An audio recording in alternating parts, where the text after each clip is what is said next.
Nobody in San Jose could have imagined that a United States helicopter would enter Venezuelan airspace during a covert operation. The plane shouldn't have been there, and it certainly shouldn't have been that advanced. But there it was, making moves that no transport helicopter should be able to make. How did the United States workhorse helicopter end up sending jitters through the Maduro regime? What does this sudden appearance mean for the future of military operations over hostile territory? Join us as we explore what is perhaps the boldest special operations raid in history. After just a few hours, the first reports surfaced. American Special Forces sneaked into Caracas at night. The helicopters they used were part of the 160th Special Operations Aviation Regiment, the unit insiders call the Night Stalkers. The operation began with attacks on Venezuela's air defense systems. Reports say that the Buk M2E missile systems protecting Caracas stopped working during a planned attack. Once those defenses were disabled, American helicopters could fly freely into the city. Intelligence sources say the timing was chosen to take advantage of a brief moment when Venezuelan forces were vulnerable. The operation was carried out by MH-47G Chinook helicopter. The helicopters transported the larger assault teams and specialist gear to different important locations around the capital. The first location was the Fuerte Tiuna, Venezuela's central military base complex, and the second location is La Carlota. Both sites had a military and political command with considerable power. One of the latest brands. Supporting the Chinooks were MH-60 Black Hawk helicopters, specifically the direct-action penetrator variants designed for exactly this type of mission. These aircraft moved faster and operated with greater agility than the larger Chinooks. Their role focused on rapid insertion of smaller teams, providing armed overwatch during the operation, and conducting swift extractions when objectives were secured. The Black Hawks weren't just transports, they carried serious firepower capable of suppressing ground threats if the mission turned hostile. The helicopters flew close together, staying low to avoid being seen by radar while keeping an eye on each other. This is a normal way for Night Stalker missions to work, but it is very risky in cities where buildings, power lines, and other things can get in the way. The pilots had to fly through Caracas at low heights, where even a small mistake could be very serious, all while making sure they were perfectly timed to stay together. What made this operation particularly striking was its surgical nature. This wasn't an invasion with ground troops and heavy armor.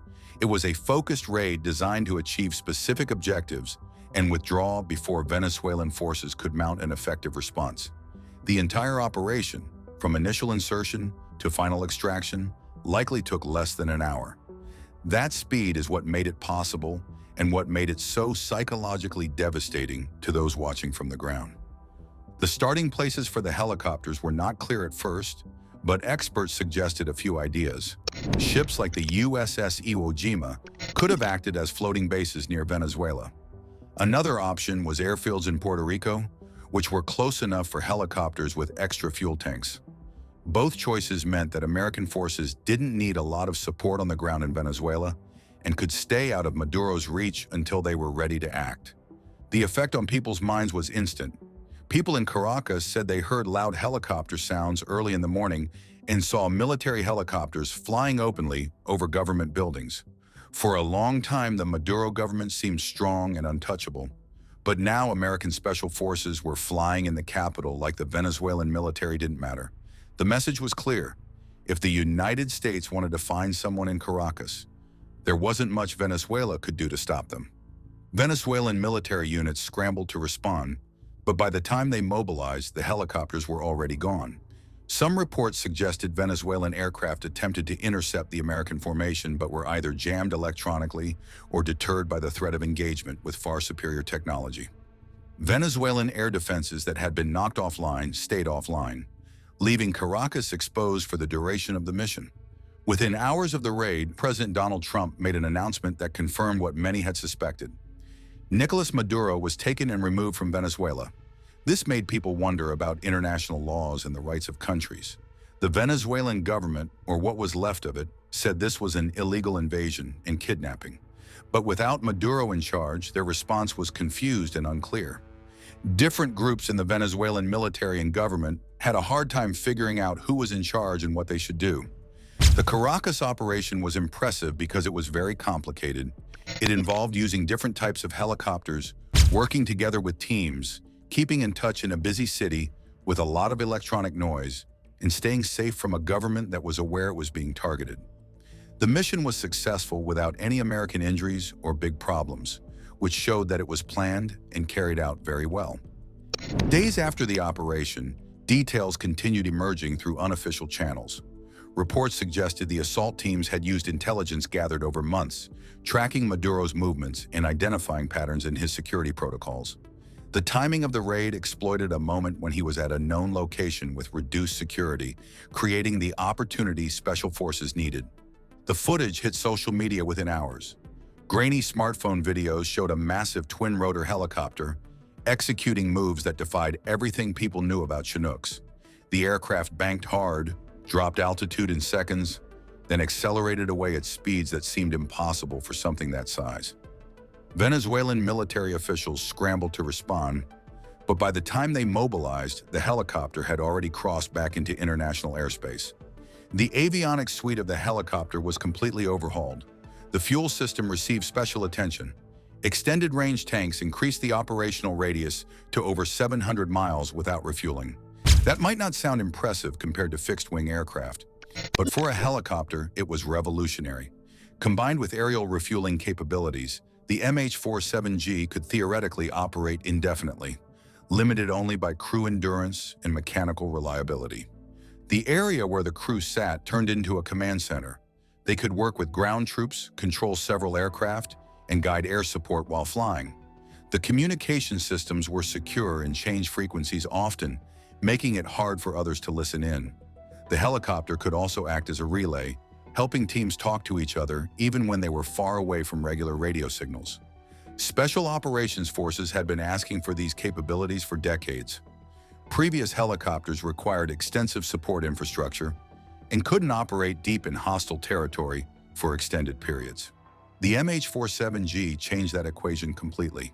It gave commanders a platform that could insert teams anywhere, extract them under fire, and do it all without leaving a trace on enemy radar. The price tag of $1.3 billion covered more than just the helicopters themselves. It included training, maintenance facilities, spare parts stockpiles, and the support infrastructure needed to keep these advanced aircraft operational. Each helicopter cost roughly $40 million fully equipped, which made them among the most expensive rotorcraft ever built. But for the capabilities they provided, the military considered it money well spent. Testing had been extensive but secretive. The program involved years of flight trials at remote desert facilities where the helicopters practiced missions against simulated enemy defenses. Pilots learned to exploit the aircraft's capabilities, developing tactics that leveraged its stealth and speed. By the time the first operational units deployed, they'd already logged thousands of hours practicing scenarios that would have been suicidal in earlier helicopters. The Venezuelan operation wasn't the MH-47G's combat debut, but it was the first time one had been spotted and recorded during a mission. Previous operations had gone completely unnoticed, which was exactly how special operations preferred things. But once that video hit social media, the secret was out. The world now knew the United States had helicopters that could do things that shouldn't be possible. The event caused quick responses from many governments. Venezuelan Defense Minister Vladimir Padrino Lopez held a press conference to talk about it. He said the helicopter entering their airspace was a violation of their country's rights and asked the United Nations to take action. However, his angry words showed that he was worried deep down. If American helicopters could penetrate Venezuelan airspace that easily, what else could they do? The realization that their air defenses had been completely bypassed was humiliating and strategically terrifying. Russia's response was more measured but equally concerned. Russian military advisors had been helping Venezuela upgrade its air defense network for years, installing systems specifically designed to detect low-flying aircraft. The fact that the Chinook had slipped through undetected suggested those systems were inadequate against modern American stealth technology. Moscow quietly began reviewing its own helicopter defense strategies, recognizing that if the United States could do this in Venezuela, they could potentially do it anywhere. China was very interested in what happened. Chinese military experts had been looking at how the American Special Forces worked for a long time, but this show of helicopters' stealth technology showed them something they didn't realize before. Soon after, news came out that China was speeding up its programs to create similar technology and ways to defend against it. The competition had started. American allies had different opinions. Colombia, which had been working with the United States military in the area, was happy to see what America could do. This made their friendship stronger and warned Venezuela about what could happen if they were aggressive. Other countries in Latin America were not as excited. They worried about what it meant for the United States to carry out military actions in other countries, no matter the reason. Maduro had a hard time managing what people thought. He wanted to look tough and brave to the people in his country, but he also had to be careful not to make things worse with the United States, or his military could be in trouble.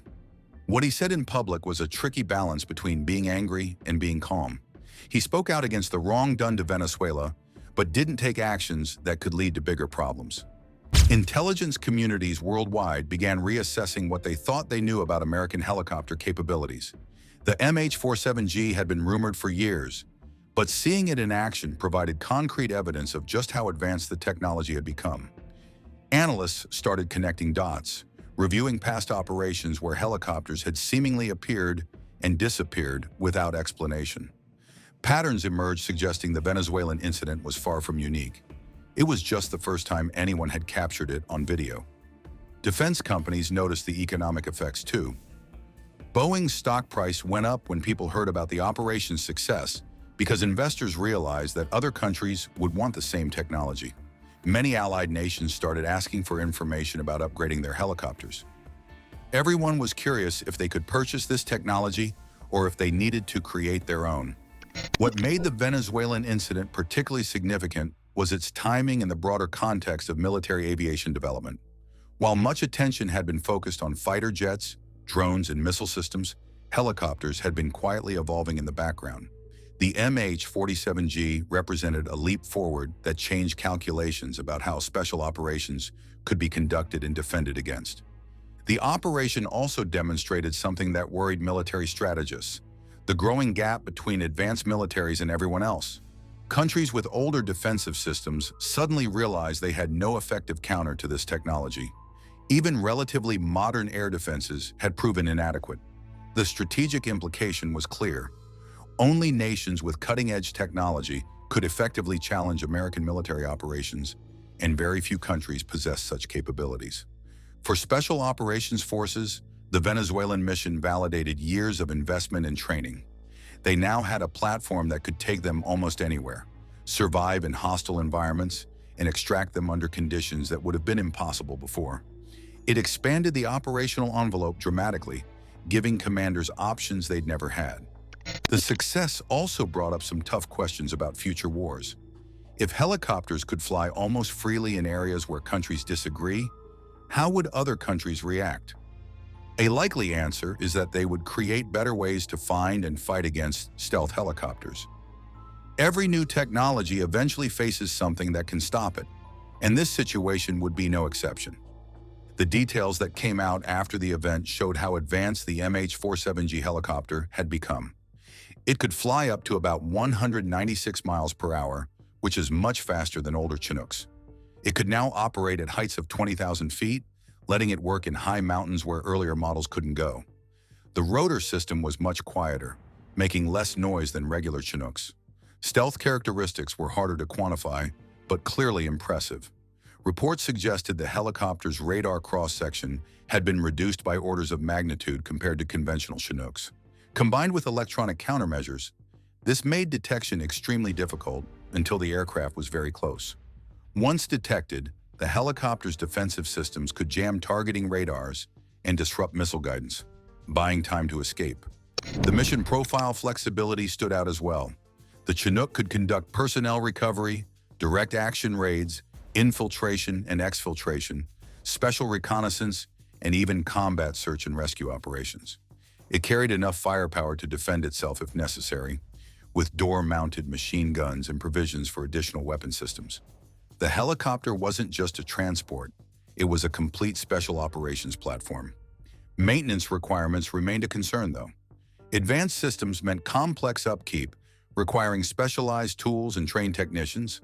Operating costs per flight hour were significantly higher than standard Chinooks. But for the missions this helicopter enabled, the military considered those costs acceptable trade-offs. The Venezuelan event started discussions about international law and military actions.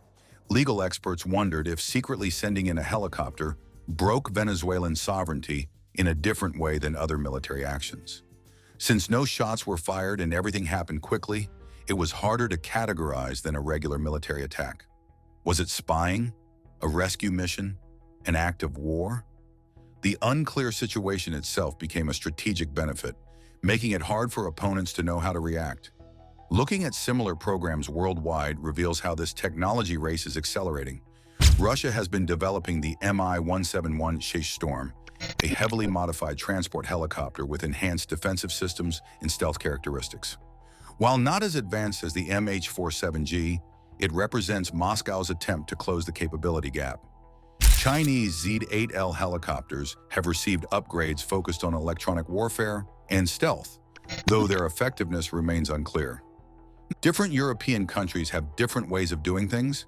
The NH-90 program is a project where several countries work together to create a helicopter that can do many jobs and has some features to help it stay hidden, but it is mainly made for regular military tasks instead of special forces.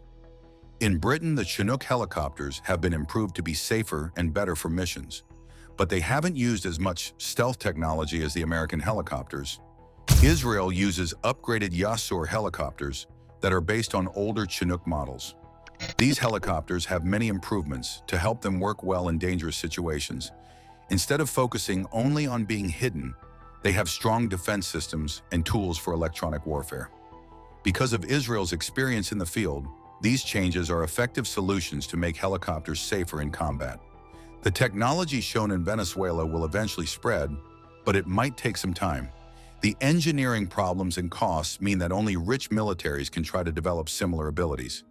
The difference in knowledge between American technology and what most other countries can do keeps getting bigger, creating a system in military aviation that helps stronger countries. What concerns military planners is how enemies will react. If stealth helicopters can get past current defenses, countries will spend a lot of money on detection systems made to find them. New radar technology, sound sensors, and satellite monitoring could eventually take away the benefits these helicopters have now. The competition for better technology means that no advantage lasts forever. The effects of this situation go beyond just special forces missions. Having helicopters that can fly far into dangerous areas changes how military planners think about rescue missions, gathering information, and taking action. It means they don't have to depend as much on bases that are close to their targets and can be more flexible when new situations come up. This flexibility gives leaders more choices when problems happen. 6 months after the Venezuelan incident, the full impact remains unclear. Maduro's government tightened security along its borders and invested in new radar systems, though whether these will prove effective against future intrusions is uncertain. American Special Operations Forces continue operating the MH-47G on classified missions worldwide, their activities rarely making headlines unless something goes wrong or someone captures footage. The $1.3 billion investment appears to be paying dividends beyond what anyone expected. The helicopter has proven itself in the most demanding environments, conducting missions that previous generations of aircraft couldn't have attempted. But success breeds imitation, and other nations are racing to develop similar capabilities or countermeasures that might neutralize American advantages. The incident left one question hanging over defense ministries worldwide. If American helicopters can do this in Venezuela, where else have they already been operating undetected? The answer probably includes more countries than anyone wants to admit, and that realization is changing how nations think about sovereignty, defense, and the nature of modern military operations. The world may never look at transport helicopters the same way again. Russian helicopters have long been a force to reckon with, dominating battlefields and harsh environments alike. From the rugged Mi-24 Hind to the heavily armored Ki-52 Alligator, these machines are built for extreme conditions and brutal combat. But do they really stand out against their American counterparts? If yes, is it their superior design, firepower, or sheer battlefield adaptability that sets them apart? Join us as we explore why Russian helicopters are believed to be ahead of American. Helicopters have been a very important part of both Russia and the U.S. military missions for decades, offering unmatched versatility in combat, transport, and rescue. The story of the U.S. helicopters began in the 1930s with early designs that paved the way for today's powerful aircraft. Over the years, U.S. military helicopters have become more advanced, built to withstand extreme conditions like deserts, jungles, and war zones. Now, U.S. helicopters are packed with advanced technology, making them faster, deadlier, and more precise. The Black Hawk is known for transport and rescue missions, while the Apache is a fearsome attack helicopter loaded with advanced weapons. However, some experts claim that Russia's helicopters, especially those built by Russian helicopters, are far ahead in performance and technology.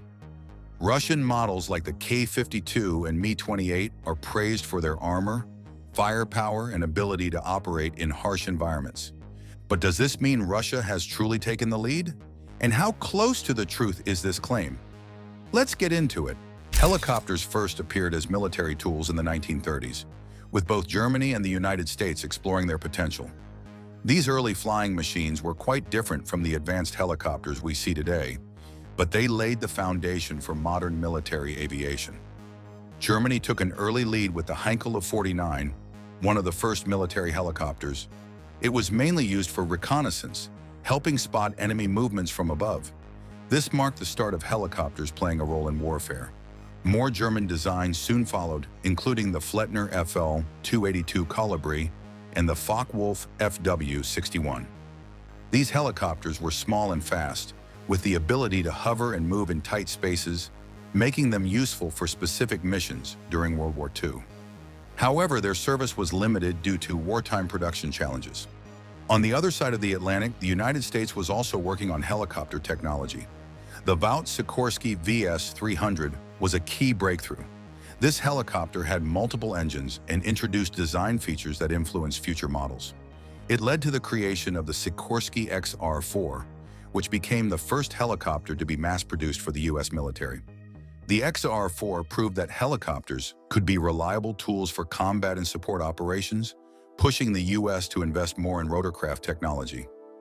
Meanwhile, Britain also recognized the value of helicopters. The British military used hoverfly helicopters for rescue missions during the Second World War, helping recover downed pilots and injured soldiers. These early rescue operations demonstrated how helicopters could reach places that traditional aircraft could not. After the Second World War ended, helicopter technology rapidly improved. One of the most important developments was the YH-13 Sioux, which played a crucial role during the Korean War. This helicopter became famous for medical evacuations, quickly transporting wounded soldiers from the battlefield to hospitals. The ability to airlift injured troops in a matter of minutes saved countless lives and changed the way wars were fought. These early helicopters were just the beginning. Over the years, military helicopters became more advanced, with better speed, firepower, and durability. What started as small experimental aircraft soon became an essential part of modern warfare. After World War II, helicopters quickly became more advanced, especially during the Korean War. This war showed just how useful helicopters could be, especially for moving troops and rescuing wounded soldiers. Instead of relying only on traditional transport methods, the military now had fast, flexible aircraft that could land almost anywhere. Helicopters saved countless lives by carrying injured soldiers from the battlefield to hospitals in record time. During this period, several important helicopters were developed, each serving a unique purpose. The Bell H-12 Sioux was a light helicopter mainly used for reconnaissance, helping soldiers scout enemy positions. The Sikorsky H-5 played a crucial role in rescue missions, proving its worth by pulling injured troops out of dangerous situations. The Hiller OH-23 Raven was another scouting helicopter, small and quick, perfect for gathering intelligence. Meanwhile, the Sikorsky H-19 Chickasaw was much larger and capable of carrying heavy loads, making it ideal for transporting soldiers and equipment. After the war, helicopters became even more specialized. Engineers started designing helicopters for very specific tasks. One example was the Westland Wasp, a helicopter built specifically for hunting submarines. This was a game changer for naval forces, allowing them to detect and attack enemy submarines more effectively.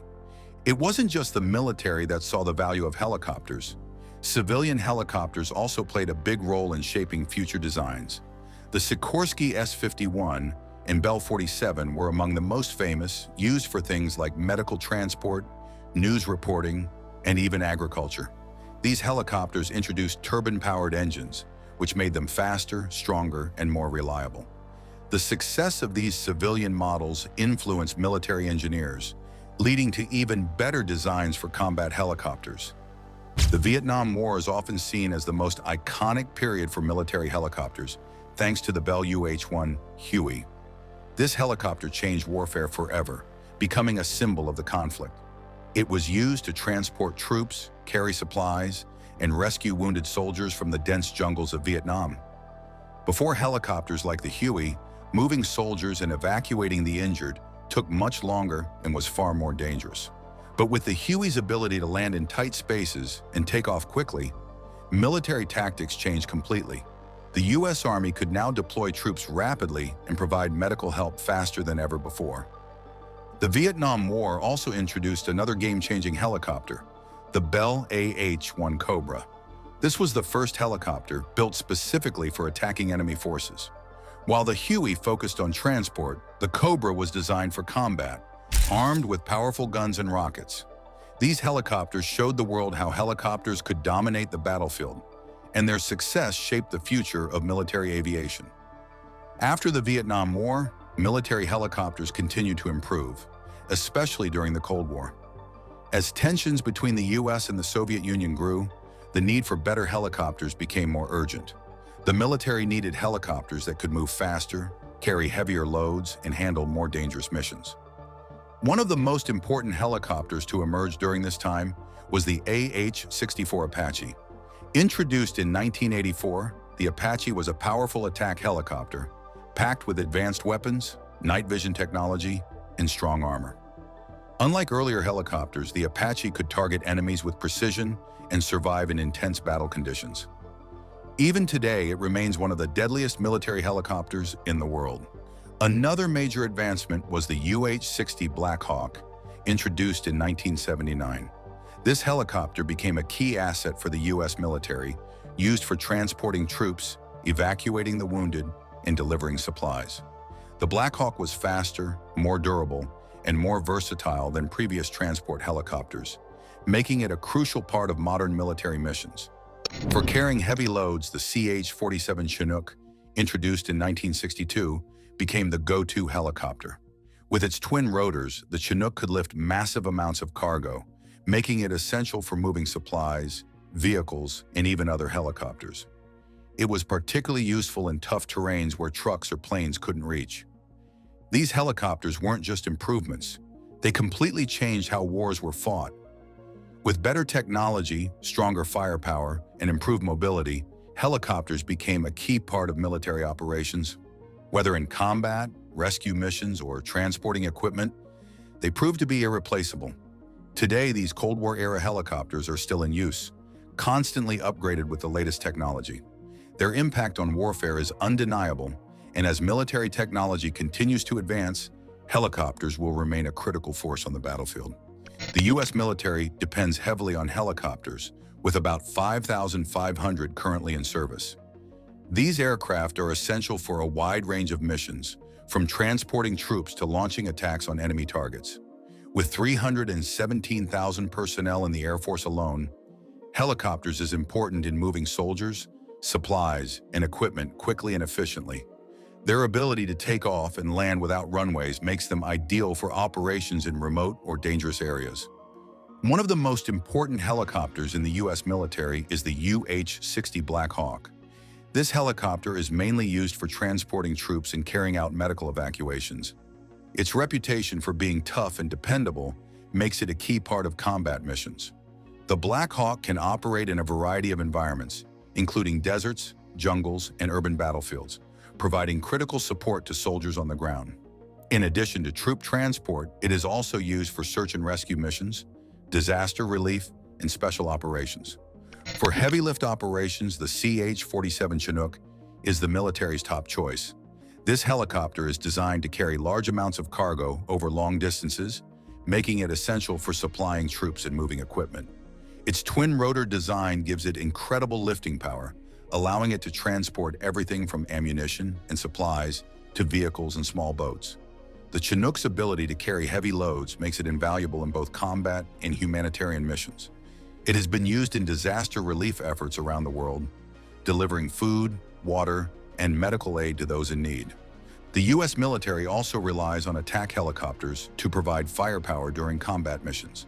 The AH-64 Apache is the most powerful attack helicopter in service, armed with radar-guided missiles, a 30mm chain gun, and advanced targeting systems. This helicopter is built for combat, capable of striking enemy positions with pinpoint accuracy, even in bad weather or at night. Its advanced sensors allow pilots to detect and engage threats from long distances, giving the military a significant advantage on the battlefield. The Apache has proven itself in numerous conflicts, including Iraq and Afghanistan, where it has been used to destroy enemy tanks, bunkers, and vehicles. The O-58 Kiowa was once a key reconnaissance helicopter, but it has been phased out of most roles. However, it is still used in limited operations, where its ability to gather intelligence remains useful. Reconnaissance helicopters play a crucial role in modern warfare, providing real-time information about enemy movements and battlefield conditions. The Kiowa's lightweight design allows it to move quickly and quietly, making it ideal for scouting missions. Meanwhile, the U.S. military has been modernizing its fleet with newer helicopters like the U-872A Lakota. This light utility helicopter is replacing older models like the UH-1 Huey, bringing improved performance and updated technology. The Lakota is used for a variety of missions, including search and rescue, border patrol, and training operations. Its versatility and efficiency make it a valuable addition to the military's helicopter fleet.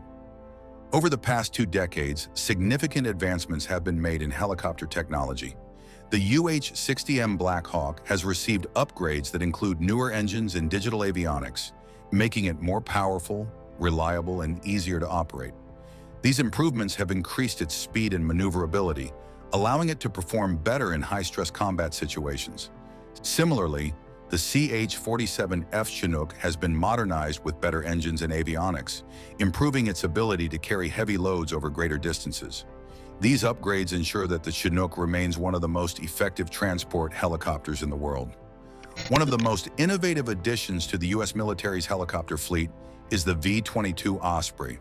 This unique aircraft is a tiltrotor, meaning it combines the vertical takeoff and landing capabilities of a helicopter with the speed and range of an airplane. This hybrid design allows the Osprey to travel much faster and farther than traditional helicopters, making it an excellent choice for long-range missions. The Osprey has been used for a variety of operations, including special forces missions, troop transport, and humanitarian aid. Its ability to quickly deploy troops and supplies in difficult-to-reach areas has made it a valuable asset in modern warfare. Another major advancement is the AH-64D Longbow Apache, an upgraded version of the Apache attack helicopter. This model features an advanced radar system that enhances its ability to detect and engage enemy targets. The Longbow radar allows the Apache to track multiple threats at once, even when hidden behind obstacles like trees or buildings. This gives the U.S. military a significant edge in combat, allowing pilots to take out enemies before they even know they are being targeted. Helicopters like the UH-60 Black Hawk and AH-64 Apache have been essential in modern warfare, especially in conflicts like Iraq and Afghanistan. These powerful machines help transport troops, evacuate the wounded, and provide crucial air support during missions. Whether in combat or humanitarian operations, helicopters remain a key tool for the military. Helicopters play a major role in troop deployment, medical evacuation, reconnaissance, and close air support. They allow soldiers to be transported quickly, rescue the injured, gather intelligence, and attack enemy positions. However, warfare is constantly changing. Enemies are developing new tactics, and battlefields are becoming more complex. To stay ahead, the U.S. military must upgrade its helicopters to be faster, more efficient, and better suited for modern conflicts. As technology advances, the military is developing new helicopters under the Future Vertical Lift program, which will replace older models like the Black Hawk and Apache. These new aircraft will be faster, fly longer distances, and handle more demanding missions. One major project, the Joint Multi-Role Rotorcraft, is designed to create a new type of helicopter that can perform both attack and transport roles. It will be faster than current helicopters, with better maneuverability and more advanced weapons. The JMR rotorcraft will improve battlefield operations by responding to threats more quickly and covering greater distances. Another major development is the Joint Heavy Lift Rotorcraft, which will replace the CH-47 Chinook, the military's primary heavy lift helicopter. The JHL will be able to carry up to 29 tons of cargo over longer distances and at higher speeds. This will make it easier to move supplies, vehicles, and troops quickly, strengthening military logistics.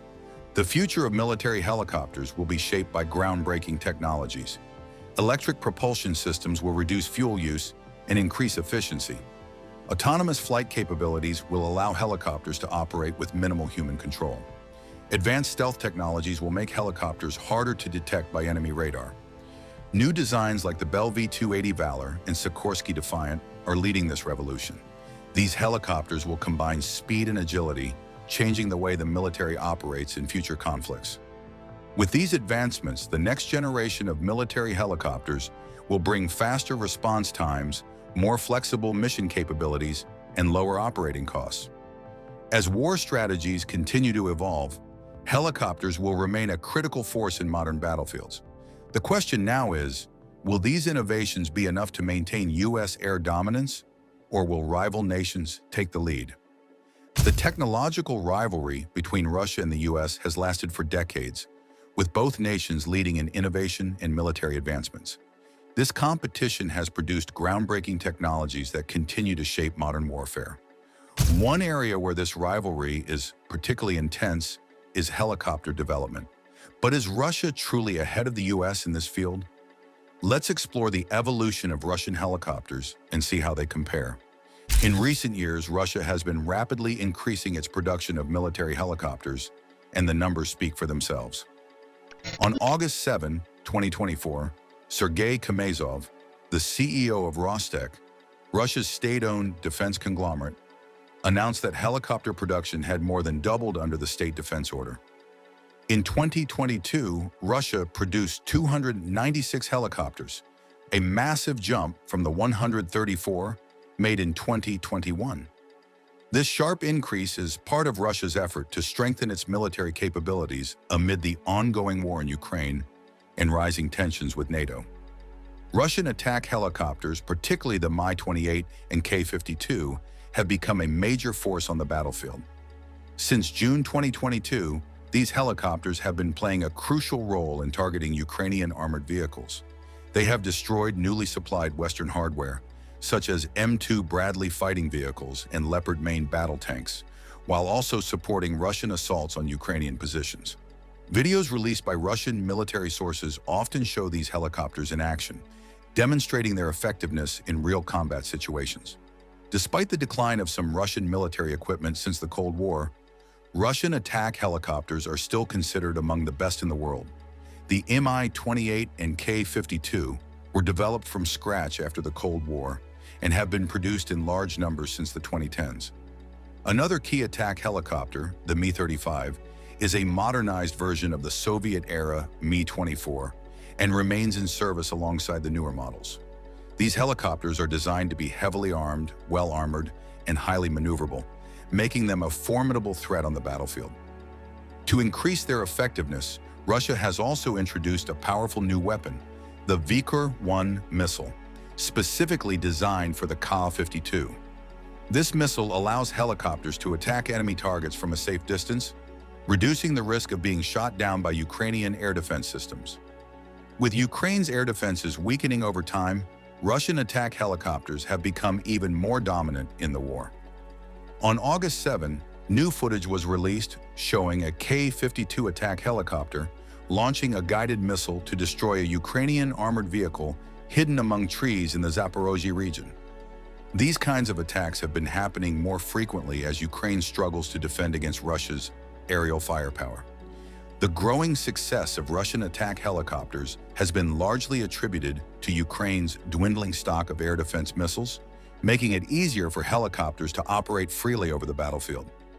As Russia continues to ramp up its production of military helicopters, questions remain about how long Ukraine can withstand these relentless aerial attacks. With more advanced helicopters and weapons entering service, the battlefield is shifting in Russia's favor. How will Ukraine and its Western allies respond to this growing air power advantage? The future of warfare and military defense has long been discussed around air superiority. Hence, in a global arms race, in a bid to beat the other world powers to the punch, the United States military created an air monster, the AH-6, capable of landing on the most unforgiving terrains with the primary function of providing direct air support and armed reconnaissance. How effective was this tiny chopper on its first mission? Where does this breakthrough position the United States defense in the world rank? Join us as we discuss the use of the AH-6 Little Bird by the United States' Special Forces. Aside from force, which is an inevitability in military warfare, intelligence gathering and stealth have been priceless tools of war deployed at the warring country's discretion. However, unlike force, stealth isn't easily achieved, as it not only takes years of practice and willingness to break a few rules of engagement in war, but also requires top-shelf technology, especially in aircraft. Over the years, companies like Boeing and Northrop Grumman have proven to be useful assets to the development of the United States defense, with popular inventions like the different variations of the unmanned combat aerial vehicles, otherwise called the UCAV, including the Boeing X-45, Grumman's X-47B, and the MQ-25 Stingray. While these heavy-duty stealth demons cannot be overlooked, the invention of the AH-6 chopper made its way back into the spotlight when Boeing completed the maiden flight of the Royal Thai Army's future AH-6 Little Bird light attack helicopter in Mesa, Arizona. The advent of these recent tests piqued the interest of Americans, and the AH-6 was back in the news. Talking about cutting-edge technology developed out of necessity, the AH-6 Little Bird falls right in that category.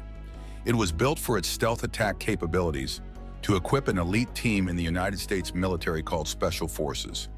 Important missions requiring stealth and specific combat training are delegated to the Special Forces team, who are equipped with cutting-edge technology, including night goggles, suppressed machine guns, and stealth aircraft like the AH-6. While the AH-6 has had its name in the American and global military landscape for quite a while, it isn't an invention magically spawned out of a vacuum. The AH-6 was modeled after the MH-6M, nicknamed Killer Bird, probably not a subtle enough name for a Special Forces team whose whole mission is built around stealth and discretion. However, its effectiveness in battle cannot be undermined. The MH-6M Little Bird is rooted deeply in the history of America's warfare. It is a light helicopter used in the United States for special operations or special ops, which are military activities conducted, according to the Northern Alliance Treaty Organization, by specially designated, organized, selected, trained, and equipped forces using unconventional techniques and modes of deployment. It was originally based on the OH-6A, which was started in 1960 when the United States Army issued Technical Specification 153 for a project called Light Observation Helicopter, with a propensity for carrying out stealth missions, including reconnaissance, intelligence gathering, casualty evacuation, and attack missions. The Light Observation Helicopter program was created to replace the aging Bell OH-13 used in the Army. And just like that, the United States effectively created intense competition between aircraft companies, leading to the first ever model, the Model 369, later referred to as the YH-06A, a name designated to it by the Department of Defense in 1962. The YH-06A was created by Hughes Tool Company's Aircraft Division, a major American aerospace and defense contract company owned by Howard Hughes. Although his prototype was the first to rewatch the United States Army, they were willing to wait for other competitors who had vested interests in serving their country and enriching their own company. It was the perfect blend of capitalism and patriotism melded into one. Surely nothing drives quality supply more than that. In their patience, 4 other prototypes were built and sent to them with each one fitted with a 252 shaft horsepower, which is equivalent to 188 kilowatt Allison T6305A engine. Fairchild, Hiller, and Bell sent a combined 10 prototypes, which were in direct competition with Hughes's 5 prototypes. After the back and forth, Hughes's prototype was selected as the winner, making him the pioneer of the very first light helicopter under the Light Observation Helicopter program. At first, the military sought out a production of 714 of Hughes's prototype, but they eventually increased it to 1,300. The helicopter was unarmed, as it was only built for observation and stealth reconnaissance missions. Hence, they were fitted with benches on the sides to carry at least 3 operators on each side. While the unarmed version sounded like a fantastic idea at the time, the military found a different use for the lightweight chopper, enforcing the birth of the AH-6 gunship variant. If there is one thing the covert operations and special forces specialize their modus operandi on, it is complete discreetness and the ability to utilize stealth, and the AH-6 provided them with exactly that. The AH-6 was the perfect stealth operator. It had a small size to go along with its being extremely lightweight, in contrast to other helicopters like the MH-60 Black Hawk. The AH-6 variant of the MH-6 Little Bird was born out of a failure that has haunted America's past and present, the infamous Operation Eagle Claw. The United States has always played big brother to numerous countries across the continents, including Africa, North America, Europe, and even Asia. However, in some cases, insurrections arise and there is suddenly a need for military intervention. Such was the case on November 4, 1979, when 52 American diplomats and citizens were taken hostage at the United States Embassy in Tehran, Iran, by a group of Iranian college students who belonged to the Muslim student followers of the Imam's line, a group who supported the Iranian Revolution. As expected, the United States tried to utilize diplomatic relations, but it was a futile effort and a waste of time as they still couldn't secure the hostages. The then President of the United States, James Jimmy Carter, considered the hostage situation an act of war and acted accordingly. In preparation for the military intervention, 8 helicopters, specifically the United States Navy's 53D Sea Stallion, were sent to the staging area known as Desert 1 for a test flight before being deployed for the mission. While the 53D Sea Stallion was being prepared for the mission, only 5 returned from the staging area in operation-ready condition. The President was then advised to abort the mission since they had less than 6 battle-ready choppers, while the last 5 choppers headed out of Desert 1. One of the remaining helicopters crashed into a transport aircraft that contained both servicemen and jet fuel, resulting in a fire that ended the lives of 8 servicemen, a sad day for America, which was described as an act of God by Ayatollah Ruhollah. This humiliating defeat of the Sea Stallion during the 1980 Operation Eagle Claw, resulting in a loss of patriotic American lives, exposed the limitations of the American Army helicopter fleet. It geared the United States towards the sad reality that the Army lacked aircraft and crews who were trained and prepared to perform special operations missions. The realization of a lack of preparation for the worst-case scenario birthed the 160th Special Operations Aviation Regiment, commonly referred to as SOAR, also known as Nightwalkers. The task force was given the responsibility to carry out missions, which included attacks and reconnaissance missions. The decision-makers who created this task force very much recognized the importance of having a much lighter chopper, which would not only be effective in ferrying soldiers, but also good enough to stealthily insert and remove operators on mission grounds before detection. Their need resonated with Hughes's OH-6 Achaeus, a single-engine light helicopter birthed from the Light Observation Helicopter program. The OH-6 Achaeus got the nickname Little Bird when it was compared to other available aircraft of its ilk, including the UH-60A and the CH-47C. Owing to its recency at the time, not many had flown a helicopter that small or of that weight. Hence, rather than base it on experience, selected pilots were sent to the Mississippi Army National Guard's Army Aviation Support Facility at Gulfport for 2 weeks of qualification training, then sent to Fort Huachuca, Arizona for 2 weeks of mission training. Fast forward to the following 2 weeks, and the pilots were ready to have a crack at flying the lightweight beast. Their readiness coincided fatefully with the United States' timetable for having a second attempt at rescuing the hostages in Tehran, Iran, where former President Carter failed. The new operation was tagged Operation Credible Sport. While they prepared for a new military intervention in the second half of 1980, diplomatic relations won this time as Iran released the hostages in 1981, jeopardizing the need for a team to pilot the OH-6 Achaeus. However, the United States chose to keep the team together. You never know when you just might need them. However, as evolution in time set in, a new hunger for war required a different course of meal. Hence, the OH-6 Achaeus had to be remodeled to fit recent warfare.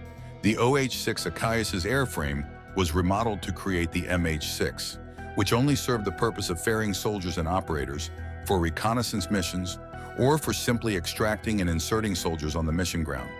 While the AH-6, remodeled from the OH-6 Achaeus, was armed with gunships for missions that required attack and stealth. While the OH-6 Achaeus had fully evolved into the MH-6 and AH-6, its real test awaited on the battlefield.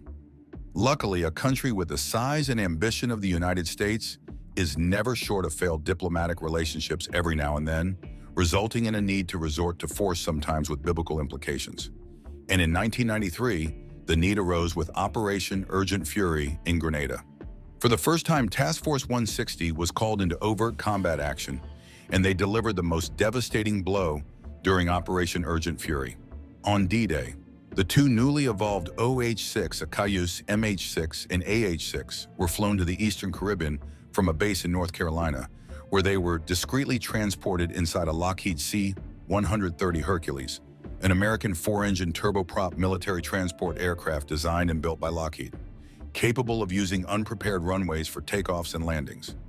Upon landing on the island's southwestern coast, the two AH-6 were removed from the belly of the beast and set off on a mission for the capital of St. George to attack Fort Rupert, the permanent Grenadian military headquarters at the time.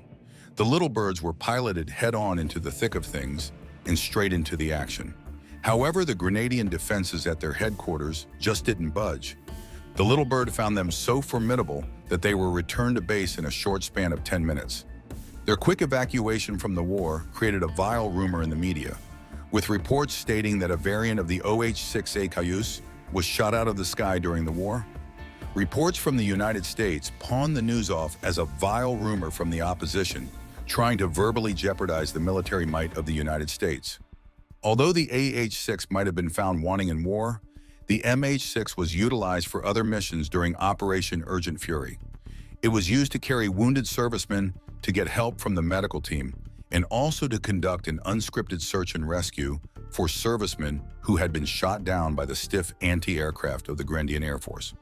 While this was a failed battle test for the OH-6 Achaeus AH-6 variant, the United States made sure that the aircraft was not listed in the public inventory of the United States military at the time. Hence, no one could tie the failed experiment to them at the time. However, the existence of the secret aviation aircraft came to bear after the war ended. While Operation Urgent Fury's failure registered so deeply in the hearts of the United States defense, they understood the limitations of the AH-6 and just how far it could go and the missions it was capable of.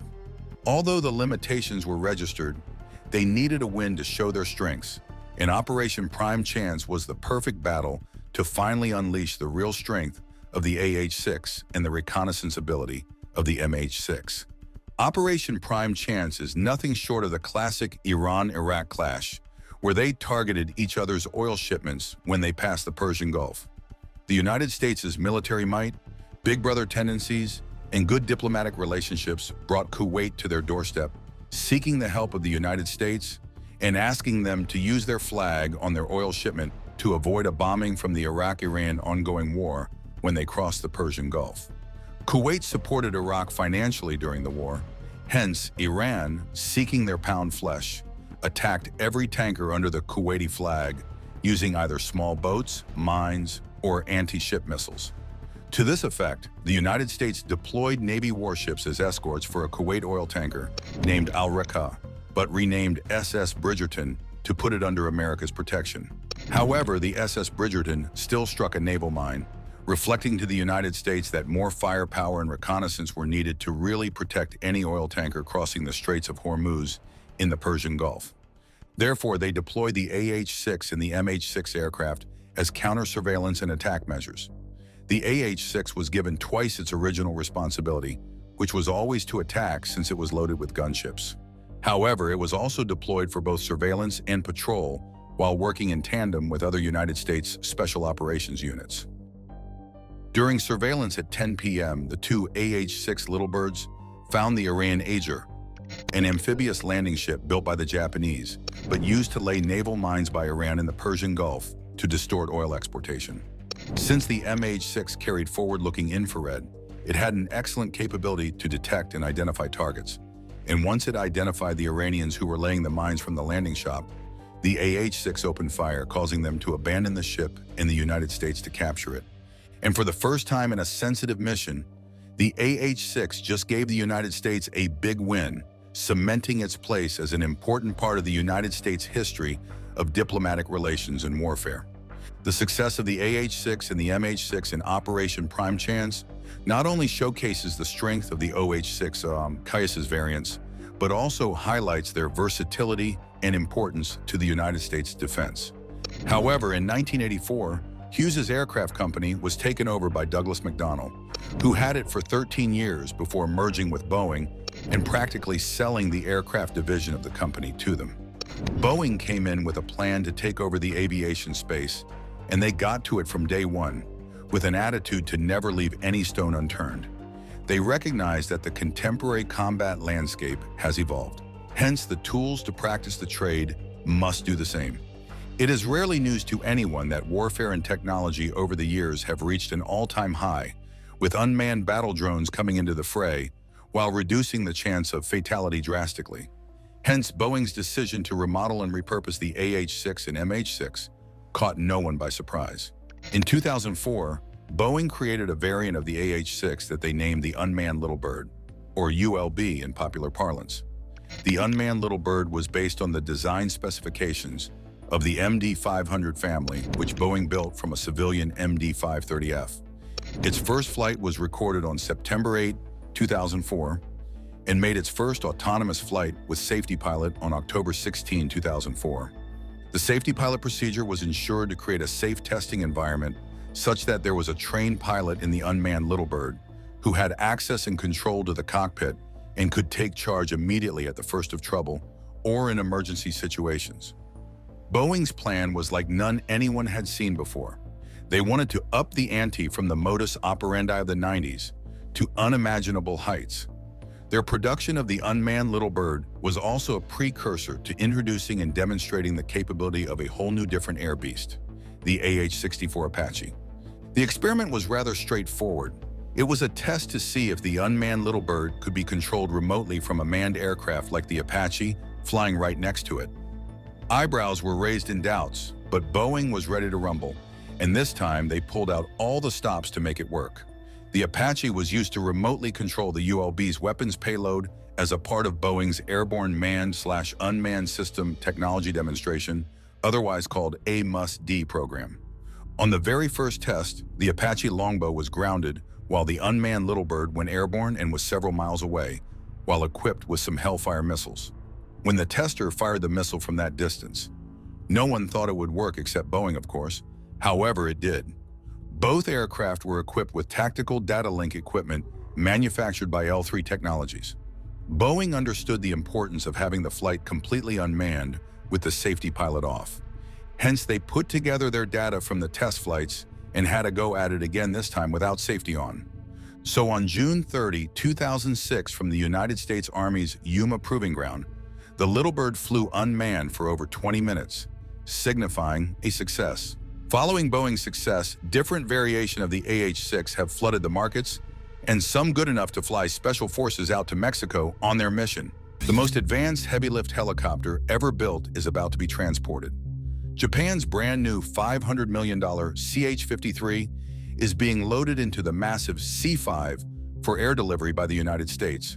But moving such a huge machine is not easy. Crews must carefully remove parts, secure every section, and ensure nothing goes wrong. One mistake could cause serious damage. How does this giant helicopter fit inside the aircraft? What makes this mission so difficult?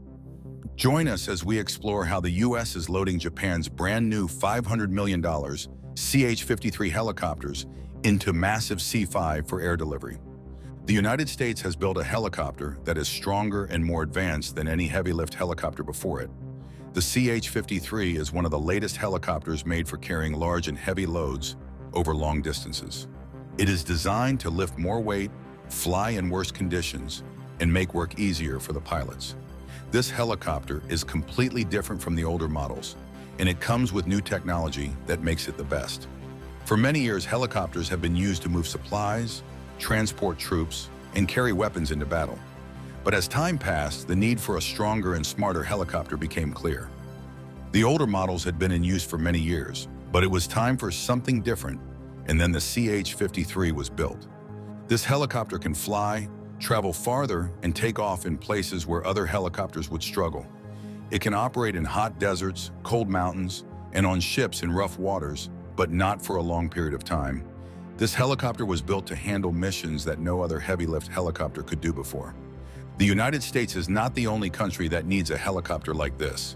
Japan has also decided to use this powerful machine. With the CH-53, Japan will be able to move troops and equipment quickly, respond to emergencies faster, and carry out military missions with better efficiency. This is important because the areas where Japan operates are full of islands and rough places, making helicopters the best way to transport heavy loads. The pilots who fly this helicopter have better systems to help them navigate, land, and take off in difficult conditions. The engines are stronger, the controls are better, and the entire helicopter is made to be as reliable as possible. In the past, helicopters had to be careful about how far they traveled with a full load. But this helicopter is designed to carry the weight of armored vehicles, large supplies, and important equipment. But the engineers noticed that this helicopter could do better, and it was decided to be upgraded. $500 million is said to be used to upgrade the old version of CH-53 helicopter. Every part of this helicopter has been upgraded, and it starts with what gives it power, which is the engine. The engines inside the helicopter are the strongest ever put into a heavy helicopter. They give it the ability to carry more weight than usual, fly higher than expected, and go farther without struggling a bit. The older version had to work harder to carry heavy loads. They used engines that needed more fuel and could not always handle the demands of modern missions. The brand new helicopter has new engines that produce more power while using fuel in a better way. This means that it can lift heavier loads without slowing down. It can also fly for a longer time before needing to refuel. But the engine is not only known for its power because it can do more than that. The engine can help the helicopter perform better in tough conditions. While the older version of this helicopter had issues with places like the deserts, mountains, and oceans, this one does not have this problem. The engines are designed to handle hot temperatures, thin air, and long-distance flights without losing power. Another big improvement is how this helicopter controls itself in the air. Pilots no longer have to fight to keep the helicopter steady. The brand new CH-53 comes with new fly-by-wire controls. This means that computers help the pilot control the helicopter. The system makes sure that the helicopter stays balanced, even in rough weather. It also helps the pilot make better movements, making flying easier and smoother. Fly-by-wire systems are used in modern fighter jets, but heavy helicopters like this have never had them before. The new CH-53 is the first to use this advanced technology. The older version needed pilots to make constant adjustments to keep the helicopter stable. This new system does that work automatically. The pilot can now focus on flying the mission instead of making small corrections every time. Inside the cockpit, everything is different compared to the old versions. The screens are bigger, the buttons are easier to use, and the information is clearer. In the older versions, the pilots had to read many different gauges and dials to know what was happening with the helicopter. But the new CH-53 gives them everything they need on digital screens. This makes it easier to understand fuel levels, altitude, speed, and other important details. The new cockpit also has better night vision and navigation systems. Older helicopters struggled to fly at night or in bad weather. Pilots had to rely on what they could see with their own eyes. This advanced helicopter has cameras, sensors, and radar that help pilots see in the dark through fog and in storms. No matter what the weather is like, this helicopter can complete its mission. Communication is another important area where this helicopter stands out. In the previous versions, talking to other aircraft or ground troops was not always easy. But this new version has improved radios and communication systems that allow it to stay in contact with multiple units at the same time.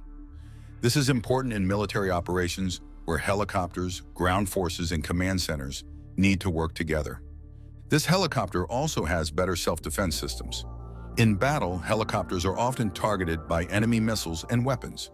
This helicopter is designed to protect itself. It has systems that detect incoming threats and release flares or other countermeasures to avoid being hit. Other helicopters did not have strong defense systems, but this advanced helicopter was built to survive in dangerous areas. The materials used to build this helicopter are also better. It is made from stronger, lighter materials that allow it to carry more weight without being too heavy. Normally, helicopters have to choose between being tough and being light, but this upgraded helicopter does not have to make that choice. It is strong enough to handle rough landings and heavy loads, but light enough to fly efficiently. Another important upgrade is how this helicopter handles damage. In war zones, helicopters often take hits from enemy fire to the point that small damage could cause serious problems.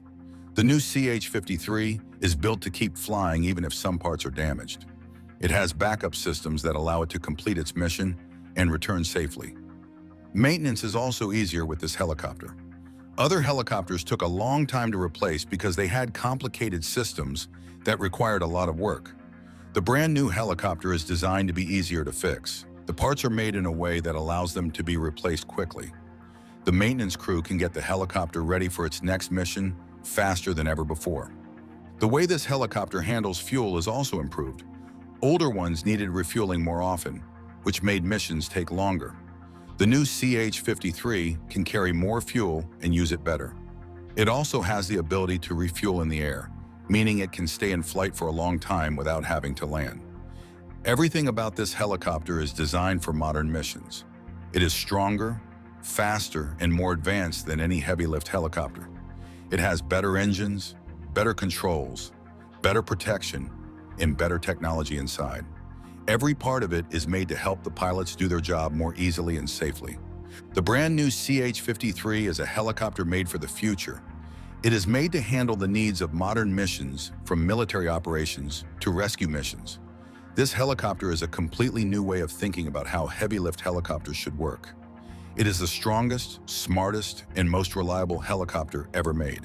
And now it is ready to be used in ways that will change how missions are carried out across the world. This is the next generation of heavy-lift helicopters, and it is built to stay ahead for many years to come. Now, this brand new $500 million CH-53 is about to be loaded inside the massive C-5 for air delivery. But one important thing to note is that moving heavy equipment across the world is not easy to do. Ships take too long and smaller aircraft cannot carry enough. Some places have no roads, making ground transport impossible. The military needed a way to move the biggest and heaviest machines fast. That is where the C-5 comes in. It is the largest transport aircraft used by the United States military. It is built to carry tanks, helicopters, and supplies across long distances without stopping. This aircraft is a machine designed for heavy lifting. It has a massive cargo hold that can fit the largest military equipment. It can carry an entire helicopter, armored vehicles, and even multiple trucks at the same time. No other aircraft in the United States military can carry as much as this one. Loading this aircraft is different from loading other planes. It has a unique design that allows cargo to enter from both the front and the back. This makes loading and unloading faster. Other transport planes have only one cargo door, meaning everything must be moved in and out from the same side. The C-5 does not face this type of challenge. It allows crews to load from the front and unload from the back, saving time during missions.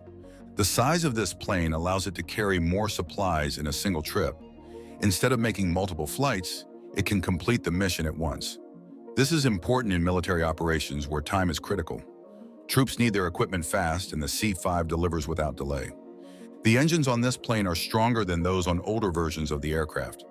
They allow it to take off with heavier loads and fly longer distances without stopping. Back then, transport planes had to land for refueling on long flights. This aircraft reduces the need for stops, making global transport easier.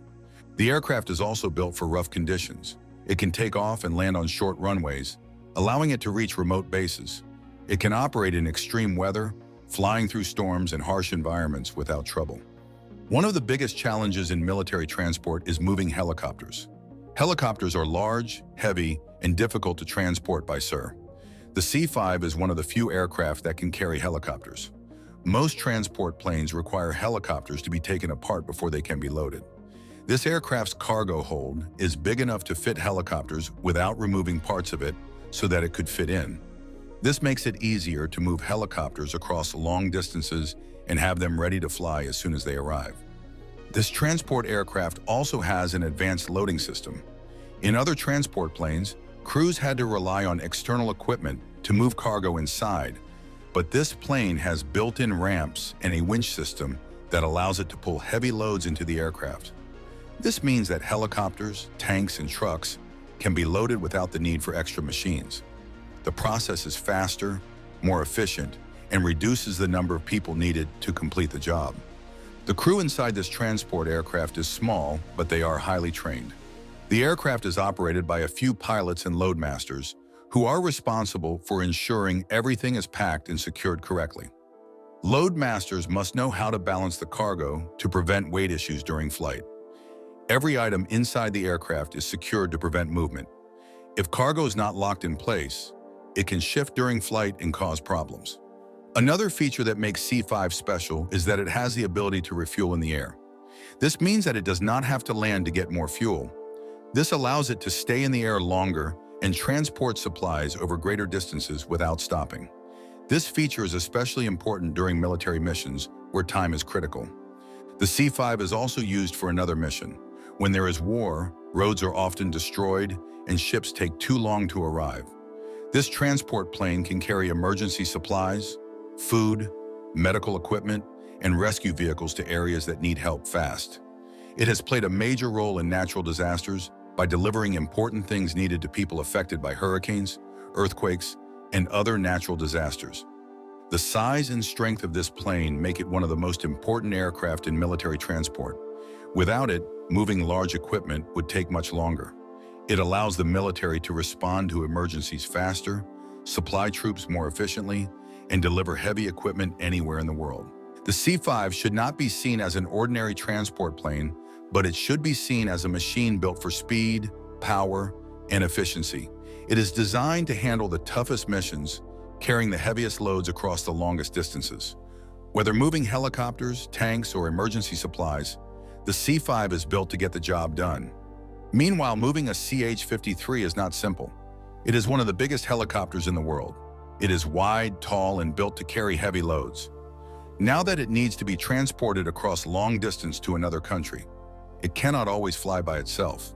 This is why the C-5 is needed. This massive aircraft is one of the only planes big enough to carry the CH-53. But fitting such a huge helicopter inside a transport aircraft is not easy. It takes careful planning, skilled crews, and precise movements to make it work. The first step in loading this huge helicopter into the massive transport aircraft is preparation. The helicopter is too tall to fit inside the cargo hold as it is. To make it small enough, some parts must be removed. The rotor blades, which are long and extend outward, are taken off. The tail section is also removed. These parts are carefully placed on transport racks so they can be reattached later. Even with these parts removed, the helicopter is still a massive piece of equipment. Once the helicopter is prepared, it is moved closer to the aircraft. This process must be done carefully. The plane sits low to the ground when loading, using a special system to lower its nose. This helps create a straight path for cargo to enter. A team of loadmasters, ground crew, and engineers work together to make sure everything is lined up correctly. If the helicopter is not perfectly positioned, it will not fit inside. The next step is moving the helicopter into the aircraft. This is not a simple task. The helicopter is pulled inside using a powerful winch system. This system slowly moves the helicopter forward, making sure that it does not hit the sides or the ceiling of the cargo hold. The clearance is small, and there is not much space between the helicopter and the walls of the aircraft. Every movement must be controlled with precision. As the helicopter moves inside, the loadmasters keep checking the position.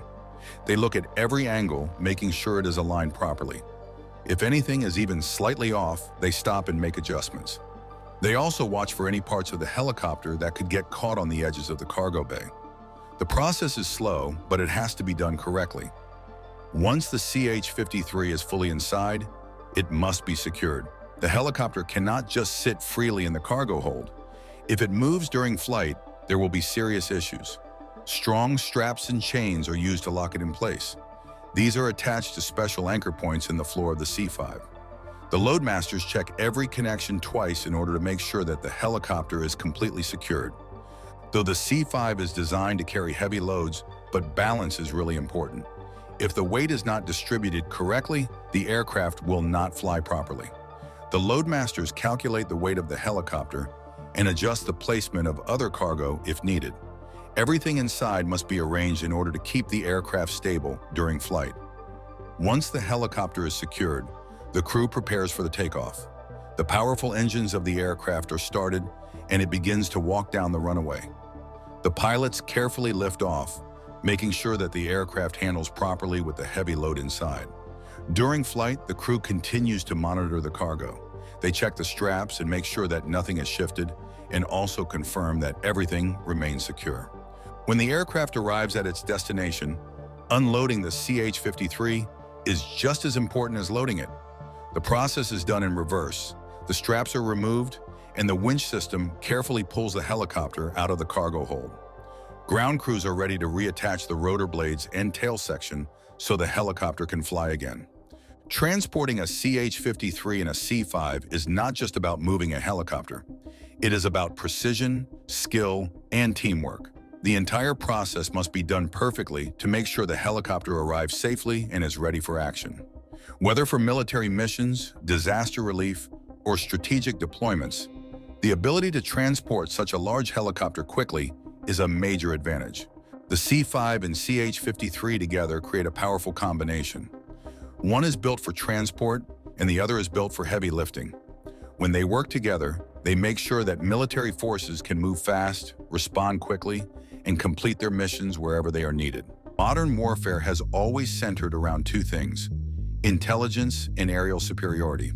While unmanned combat aerial vehicles like the Boeing MQ-28 and Ghostbat Kratos XQ-58 Valkyrie have been the talk of recent aerial warfare technology, cutting-edge war helicopter designs have forced their way into the conversation, with Russia's recent $3 billion invention taking center stage. How does this invention shape the future of aerial combat? What makes this helicopter different from its predecessors? Let us unpack the significance of this aerial combat vehicle as Russia tests its $3 billion helicopter. The superpower countries of the world have always been at war over economic and territorial disputes, leading to the continuous destruction of lives and properties. While alliances and opinions change over the years, redirecting the brutality across the continents like a war version of whack-a-mole, one thing remains constant: inventions. War has always found a way to precipitate some of the greatest technologies in the world, especially combat vehicles on land and aerially. However, the tide has changed, and modern combat has gone well beyond force, with stealth coming into play, leading to the construction of cutting-edge aerial technologies like the Kratos XQ-58 Valkyrie, the Dassault Neuron, and the Chinese CH-7. While these warjets have gained some popularity and wide acclaim for their effectiveness in wartime, helicopters have been neglected in the grand scheme of things. The history of helicopters is dated back to the Second World War with the creation of the Fokker-Achilles Fa-223 Drac by Nazi Germany. The Fokker-Achilles Fa-223 had a single 750-kilowatt Brahmo 323 radial engine used to power two 3-bladed, 39-foot rotors mounted on twin booms on either side of the 40-foot cylindrical fuselage. The design created a wing-shaped effect, shaping up like some mechanical bird. At a top speed of 180 kilometers per hour, the Fa-223 could cruise at 175 kilometers per hour and climb to an altitude of 7,100 meters. At the time, it seemed that they had built the world's eighth wonder, as no one else had ever seen or built any such thing as a helicopter. Of course, there were biplanes like the 1935 He-49, which was primarily designed for stealth purposes. However, the invention of the Fa-223 brought about a new type of reality and changes to aerial warfare. The Nazi German army was quite impressed with the first experimental helicopter, the Focke-Wulf FW-61. However, it was not a military helicopter. It was only an experimental creation of Focke's brainchild. However, the Nazi Germany defense did not mind his avant-garde approach. They needed an aerial combat vehicle that could carry 700 kilograms of payload without a problem, leading to the creation of the Fa-223 prototypes. A fun fact about the Fa-223 is that it used to be called the Fa-226, with no specific reason given for the redesignation of the name. Owing to its status as the first of its kind, it needed to go through flight testing. First, it was taken through a tethered flight test, and then an untethered flight test on August 3, 1940. While the Fa-223 seemed to have been credited with being the very first helicopter ever made, it was halted in production by the Allied bombing that hit Nazi Germany in June 1942, when Delmenhorst, their factory base, was incessantly bombed to the high heavens during the Second World War. Hence, the production phase was hampered, and only 20 were built. Although the Fa-223 maintained its position as the first military helicopter ever built, the Sikorsky H-5 took the spotlight. While the Fa-223 was mainly designed for military use, the Sikorsky H-5 ensured the creation of a chopper that could be used by the military and also purchased by civilians. The H-5 was originally developed by Sikorsky as an S-48. However, the United States Air Force redesignated it as an R-5. The helicopter was designed to carry out certain functions, including increased payload, endurance, speed, and service ceiling, compared to its predecessor, the Sikorsky R-4. The Sikorsky H-5 was a different beast. It differed from nearly every other chopper to have ever been made. It has a beastly rotor diameter and a longer fuselage than its predecessor, the R-4. However, as Sikorsky's market grew, making a name for itself in the military airspace, a bit of capitalism set in. Hence, they decided to modify it into a version more civilian-friendly. Setting up a capitalist venture isn't too difficult to create, especially in a class-based society where the proletariat would pay over the odds to seem completely out of everyone else's league. To lean into the capitalist market, the Sikorsky S-51 was designed with a greater rotor diameter, greater carrying capacity, and an evenly shared gross weight, providing carrying capacity for 3 passengers plus the pilot. The S-51 was designed to appeal to civilians, but also to be used on military and Air Force bases. However, it became the first helicopter to be sold to a commercial user. While the military understood the difference between the commercial usage of the flight, 11 S-51s were still ordered by the United States Air Force. Also, they were redesignated as the R-5F, and 92 of them were sent to the Navy as the HO-3S1, commonly referred to as the Horse. The Navy ordered 4 S-51s from Sikorsky in late 1946 and used them during Operation High Jump. However, the S-51s were placed into the inventory as HO-3S1. It was stealthily ferried across the seas using the seaplane tender USS Pine Island, or AV-12, as popularly called. The helicopter, first flown by Lieutenant Commander Walter M. Sessoms, became the first ever helicopter flight across the Antarctic. However, as time went on, warfare evolved, requiring an improvement in the invention of helicopters. While the S-51 had enough modifications to be both a commercial and military plane, it had more military ramifications.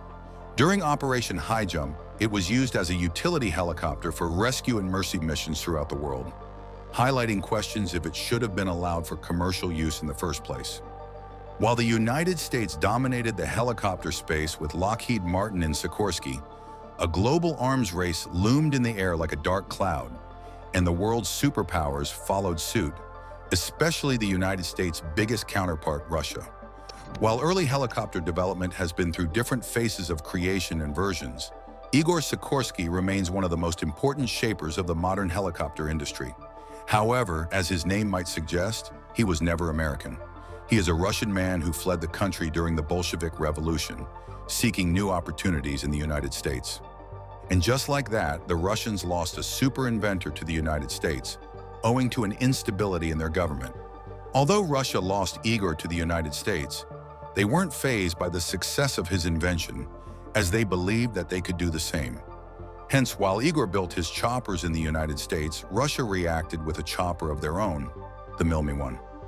This is Russia's first helicopter to ever make it into mass production, developed by Mikhail Mil. Before 1930, Mikhail Mil had been working on a winged aircraft that used rotation to propel its locomotion. However, a good dream is determined by planning. Mil put a lot of work and planning into the design, but he kept failing until 1946. His first designation was the EG-1, after becoming the head of the OKB-4 Design Bureau in Toshino, Russia. While he created his helicopter and failed many times, he finally figured it out. He created a final design called the GM-1, translated as Helicopter Mila, or Mil's helicopter in English. While the Sikorsky version tried to entertain more strength, dexterity, and complex rotor movement, the Soviet engineers opted for more simplicity, increasing efficiency in helicopter control, unlike the American choppers. To achieve this efficiency, they made a rotor hub with spaced vertical and horizontal hinges. The first prototype completed its first untethered flight on the 20th of September, 1948, piloted by Mikhail Babalov. While the test was a success, the Russian military demanded an official state trial, so Mikhail agreed to their demands, and they launched their trial in 1949. During testing, 2 prototypes of the helicopter were crashed. However, Mikhail did not give up. He put in a bit more work than usual, made a few tweaks, and found an answer to the reasons for the crash. The success of his work not only gave him worldwide plaudits, but the Russian military placed a demand for his chopper, albeit under a new designation called the Mi-1 for Mil initials. While the production was initially limited to a series of only 15, ordered on the 21st of February, 1950 in Factory Number 3 in Moscow, production was not increased until 1951, when Joseph Stalin witnessed the helicopter in action and deemed it important to their warfare. The 1950s saw the growth of rotor technology, hence the Mi-1s were redesigned for increased reliability, especially the number of hours it could spend in flight. First, they created the Mi-1T, with the T representing Treksochasovoy, translating to 300 hours in English. Then rotor capacity improved even further over the year, with another 300-hour improvement in the Mi-1A, and then to 1,300 by the end of production. While the Mi-1s were initially built for carrying cargo and capability to play bit parts in stealth, they figured that they could do more with a different variant that could carry even heavier payloads and operational equipment, including full radio and bind flying instruments, and utilized a more reliable engine, the AI-26VF, hence the release of the Mi-1T than the Mi-1A. However, as technology improved, the Russian defense was no slouch either. The early 60s saw the introduction of enlarged cabins and engines even more powerful and reliable than the AI-26VF, which allowed the accommodation of 3 passengers on a bench behind the pilot. Russia at the time anticipated war, and they wanted every air superiority that they could possibly have over their adversaries. So they opted for the production of a rather distinct version of the Mi-1s at the time, designating it the Mi-1Mu. The Mi-1Mu was specifically designed as an anti-tank helicopter. The rationale behind it wasn't too difficult to understand. Talking about defenses against a chopper, an armored tank, and surface-to-air missiles could definitely do the job. Hence, in 1961, when Russia looked casually for a counter against tanks and surface-to-air missiles, they created the first Soviet attack helicopter. While reports suggest that they had a really good trial run, for some reason, it wasn't accepted into the production stage. The trading rumor at the time was that it had a small payload capacity and that just wouldn't do the trick for the Soviet Army. Although the Russians had responded positively to the United States helicopter production with some of their own, they were in for another rude awakening when America released a completely different beast of a helicopter in 1962, the Bell AH-1 Cobra. The Cobra was created in response to the United States Army's request for an interim gunship during the Vietnam War, and it used the transmission and rotor system of the Bell UH-1 Iroquois, which had already proven itself to be a capable platform during the conflict, but paired it with a redesigned narrow fuselage among other features. It was the perfect combat helicopter. It was equipped with stub wings used to anchor various weapons, a chin-mounted gun turret, and an armored tandem cockpit, meaning the pilots were seated one behind the other. It was shaped in a very slender figure for agility, almost reminiscent of a cobra. Also, the slim shape makes it difficult and, in some cases, nearly impossible to get hit by tanks or surface-to-air missiles, except there is some form of pinpoint accuracy to hit the chopper. Its first appearance came through during the Vietnam War, in June 1967 to be precise. It provided fire support to friendly ground forces. In some sort of ways, it was like calling in the cavalry. Its effectiveness was almost dreamy, as no one really knew how capable it could be. Often it was paired with the Hughes OH-6 Cayuse, a single-engine light helicopter designed and produced by the American aerospace company Hughes Helicopters. While the Cayuse performed its stealth and scout mission, gathering intelligence, the Cobra followed closely like a guard dog, shooting to eliminate any form of threat in its way. The tag team operation was referred to as the Hunter-Killer mission. The Cayuse played the hunter, and the Cobra played the killer. The Cobra became the talk of aerial warfare all over the world, with an unprecedented effect on aerial combat. While one might think of the United States hoping to hoard such military might, surprisingly, they were ready to sell. And nations such as Israel, Turkey, and Japan reached out to buy, increasing their military might with the United States estate's cutting-edge technology. While warjets keep getting accolades for their service in war, as in good reasons, the Cobra AH-1 also became a fundamental part of some of the greatest wars ever fought in the name of the United States. Aside from the Vietnam War, the Cobra dealt devastating blows in Vietnam, Grenada, Panama, and the Gulf War. However, as time went on, scientific evolution caught up with the Cobra, leading to the creation of its replacement, the Boeing AH-64 Apache, during the 1990s. Although the Cobra might have been a United States creation, it was also used prolifically by the Israeli Air Force, who used it for combat during the Lebanon War of 1972, giving them an edge in the war. Upgraded versions of the Cobra have been developed, such as the twin-engined AH-1C Cobra, otherwise called the Super Cobra, and the experimental Bell 309 King Cobra. Although the Cobra seemed like the peak of modern combat helicopters at its inception, it eventually became surplus to requirements and has been reused for other purposes, including civilian ones. Numerous examples have been converted to perform aerial firefighting operations. A perfect example is the United States Firewatch Services, which acquired Cobras that have been used in combats during the Vietnam Wars and retrofitted them into a red-white perfection with infrared sensors, so they can be used to gather close-in intelligence from ground troops fighting fire. While the world watched the slim Cobra showing off at war and eventually retiring as a firefighter outfit, other world superpowers looked to create a better version of this combat monster. While some have tried and failed at the production level, Russia has come up with a $3 billion helicopter project that has left the military combat landscape in awe. The Russian military had always had a trusted template for their helicopters, Mikhail Mills. After his discovery in the 40s through the cities, the Russian military fell right in league with world superpower countries that possessed a combat helicopter. However, while that time may have well passed, the Mi-17, introduced in 1975 as the Mi-M8, resumed production in 2024 at factories in the Kuzan and Ulan-Ude. While some might have an idea of this chopper's capabilities, it has been stepped up to a whole new level, and no one saw it coming. Of course, it isn't news that Russia remains at war with Ukraine. It would seem another time of war has created another cutting-edge technology in aerial warfare, a recurring theme in the history of warfare. The original version of this chopper was built from the basic Mi-8 frame, fitted with larger Klimov TV3 engines, rotors, and transmission, along with fuselage improvements for extra heavy load capacity. While most choppers struggle with hot and high conditions, where there is a low air density due to high ambient temperature and high airport elevation, and air density decreases with increasing temperature and altitude, Russia's new $3 billion Mi-17 is equipped with optimal engines like the 1,545 kilowatt Isotov TV3117VM to battle these conditions easily.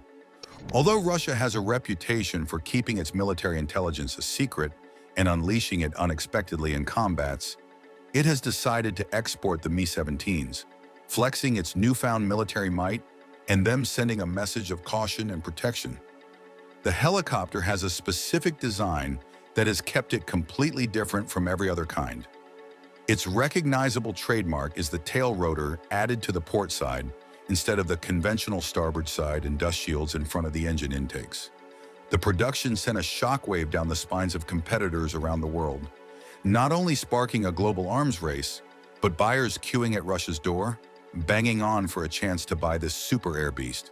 In March 2001, Russia eventually gave China a license for production, albeit led by Mil Moscow Helicopter Plant JSC and the Sichuan Lantian Helicopter Company, limited in Chengdu, Sichuan Province, as a joint venture. Fast forward to the 21st century, and countries like Argentina, Bangladesh, and Peru have come as clients looking to buy this helicopter in an arms deal worth millions of dollars to Russia. While the military and economic tussle between Russia and the United States remains a reference point, it has never stopped them from doing business even in arms, where both countries appear to be the leading light.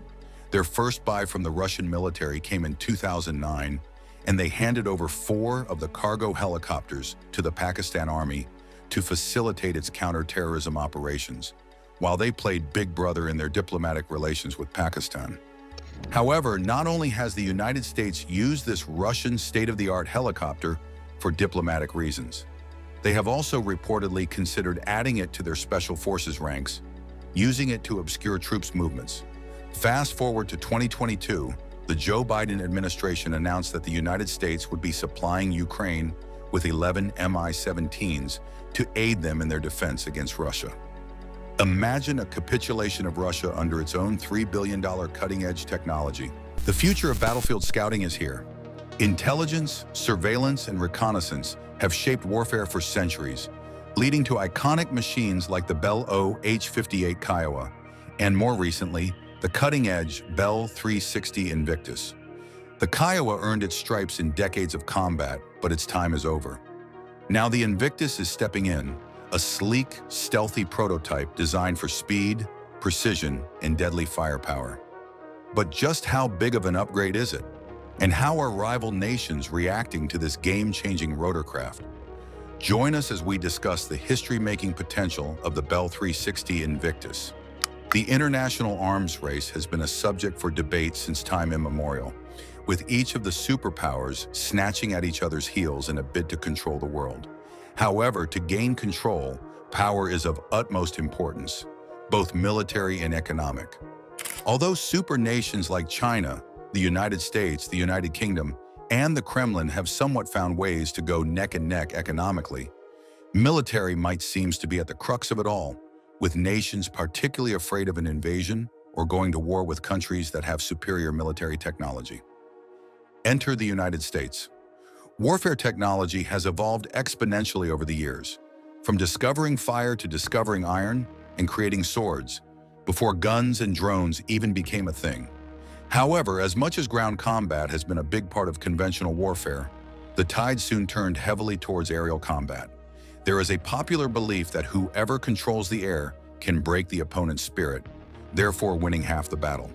Hence, top nations like China, Russia, and the United States continue their quest to take over the skies, with fighter jets, bombers, and helicopters at the forefront of their aerial creation. The United States Army has been known over the years as arguably the world's strongest military out there, and not just by the sheer volumes of personal wars or affiliate wars that they have fought and won, but also by their display of some of the world's leading technology in ground combat and aerial warfare, especially their surveillance choppers. The Vietnam War was an eye-opener on the capabilities of the United States' depth in aerial technology, especially with the addition of the Bell H-58 Kiowa Scout helicopter. However, as the years rolled on, the United States Army wanted something different. An upgrade so lethal that it could serve multiple purposes in a war, ranging from stealth missions, including intelligence gathering, surveillance, and reconnaissance, to being lethal as a weapon capable of serious attacking threats. Hence the introduction of the Bell 360 Invictus. The Bell 360 Invictus was a proposed chopper design that was created to satisfy the United States military's recent urge for a better, faster, and lighter helicopter capable of performing intelligence, surveillance, and reconnaissance, otherwise called ISR functions, while carrying enough ordnance to deal damage in aerial-to-aerial or air-to-ground combat. To that effect, the United States Army created the Future Attack Reconnaissance Aircraft, or FARA, program in 2018, with an aim to develop a successor to the Vietnam War hero, the Bell OH-58 Kiowa Scout helicopter. But what made the O-58 so special until the Army requested an upgrade? Like nearly every military technology, war and control have always been at its base, spurring on the creation of an instrument of war that ensures dominance. In the 1960s, the United States military decided on a need for a light observer helicopter, otherwise called LOH, ergo, they approached the United States Navy, which in turn met with 25 helicopter manufacturers to place a request on behalf of the United States Army, which has asked for proposals from all 25 companies, striking up a competition to make an impression. One of the manufacturers was Bell Helicopter, which made the first model of the OH-58, named the D-250. At first, the D-250 model was rejected. The Hughes and Fairchild-Hiller prototype, the Hughes OH-6 Cayuse, was selected in May 1965. When everyone thought it was the end for Bell Helicopter, they went into problem-solving mode, fixing the cargo space on the helicopter by redesigning the fuselage to be sleeker and more pleasing to the eyes, while also adding roughly 16 cubic feet of cargo space in the process. This upgrade helped to improve the image for getting into the commercial market. The new design was designated as the Model 2 06A, and Bell President Edwin J. Ducaille named it the Jet Ranger, denoting an evolution from the popular Model 47J Ranger. However, in 1967, the Army reopened the light observation helicopter competition and sought out the companies one more time, but with a completely different specification from what was given the last time. As expected, Hughes Tool Company tried their hand again at the possibility of getting the Army contract for the second time. This time, they couldn't meet the contractual demands, and Bell Helicopter was finally chosen. They submitted their upgraded Model 2 06A and subsequently won the bid. The Army recognized the stealth capacity of the Model 2 06A and just could not pass up on it. Consequently, the United States Army designated the Model 2 06A as the OH-58A Kiowa in honor of the Native American tribe. The O-58 was intended for just observation and stealth missions at first. However, the Army Helicopter Improvement Program, otherwise called the AHIP, demanded a more robust version of the OH-58A, and Bell Helicopter delivered once again, sealing the trust of the Army in them. The more robust version of the Bell Helicopter was designed to function in hunter-killer missions.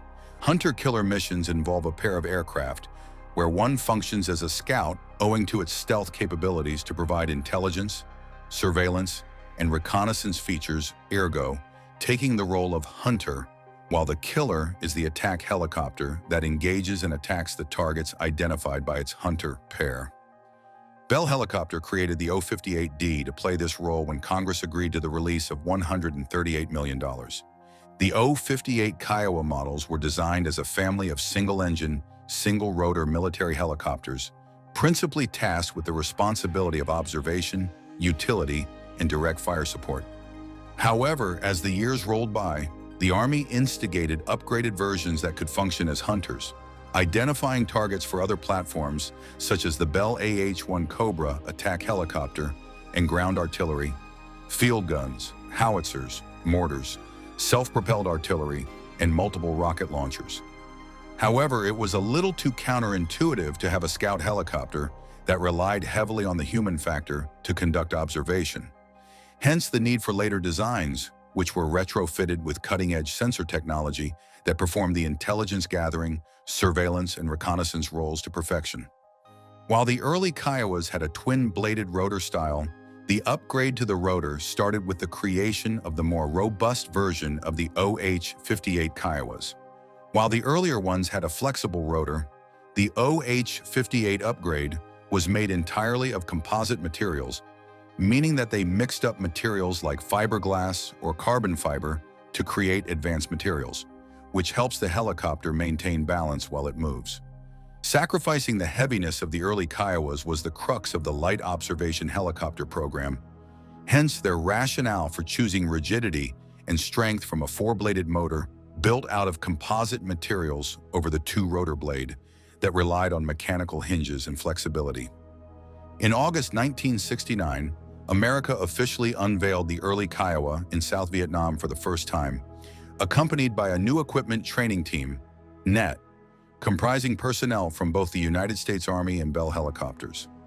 Although Bell had finally won the new light observation helicopter contract with the United States Army, they did not immediately replace the OH-6 Cayuse during operations, as they were both used together until the end of the Vietnam War.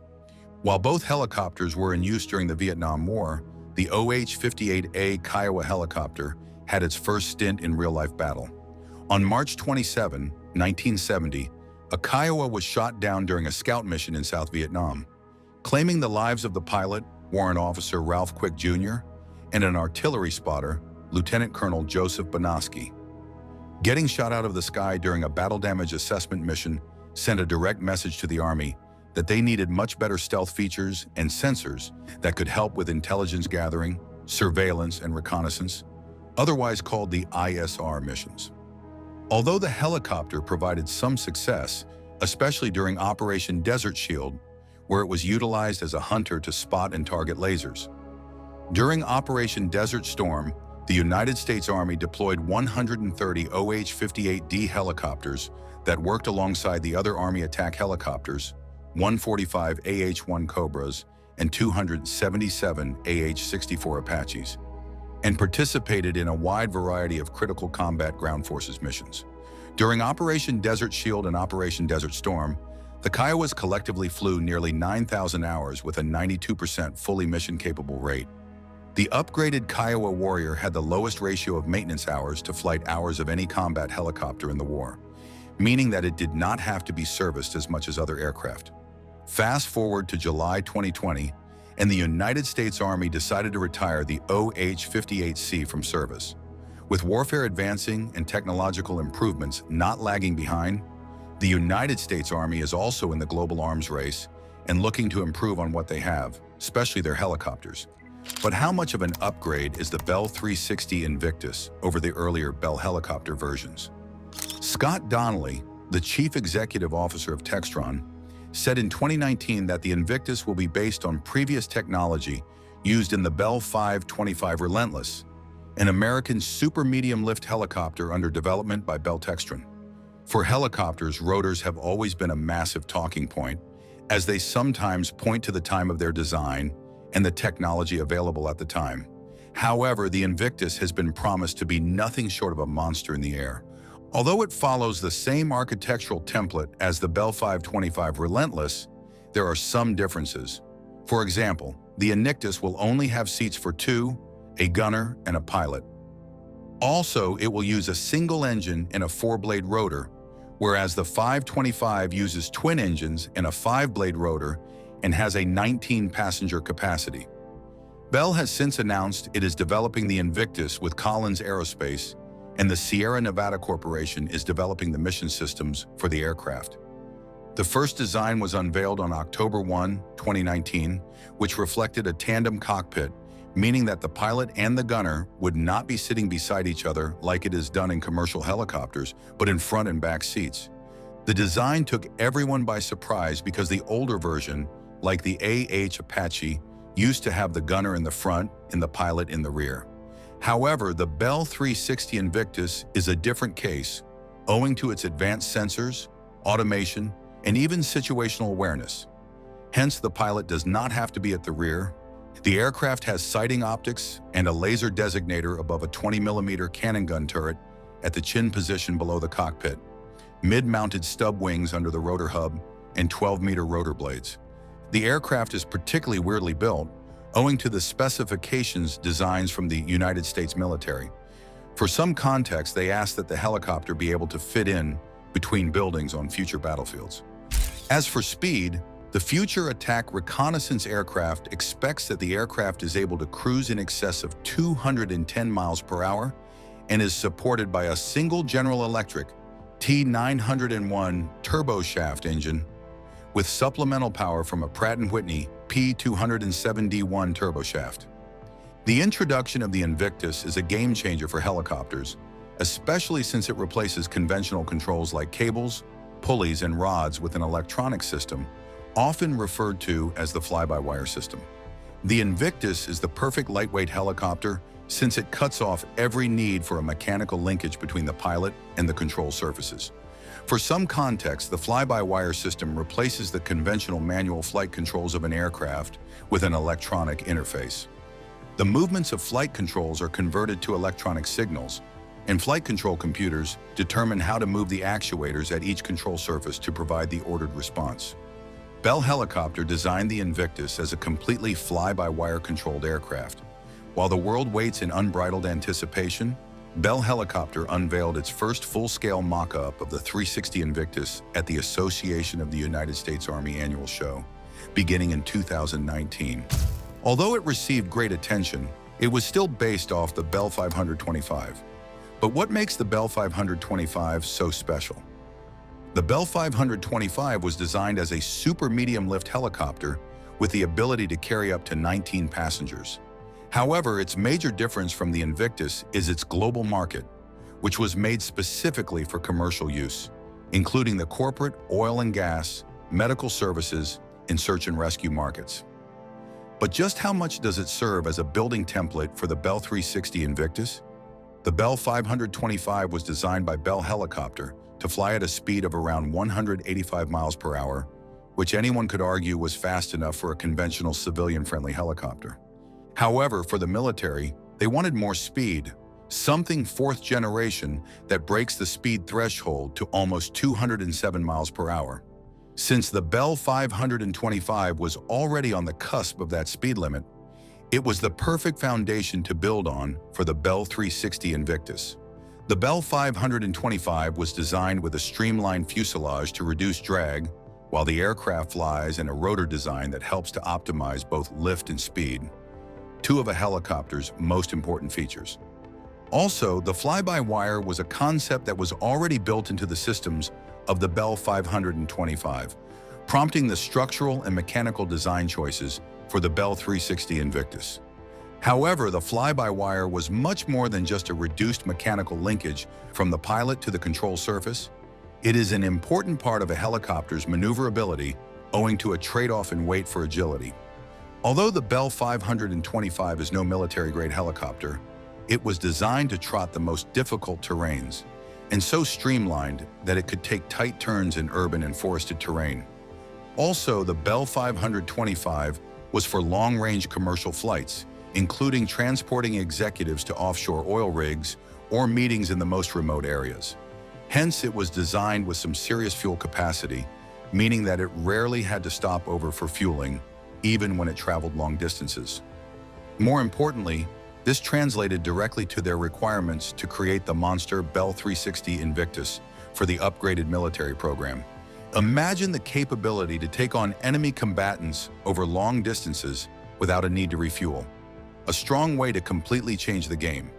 Since the Bell 525 was already a machine capable of excellent control and aerodynamic superiority to match with quick responsiveness to aid yaw, pitch, and roll, while using their effective rotor systems, Bell Helicopter figured that they had a head start on building themselves a replica for the military. Hence, there was no need to start over. The future looked all good and ready for a takeover in the helicopter space by the United States Army. However, as time went on, there was rarely news making rounds about this groundbreaking helicopter, and somehow it was beginning to trail off under the radar.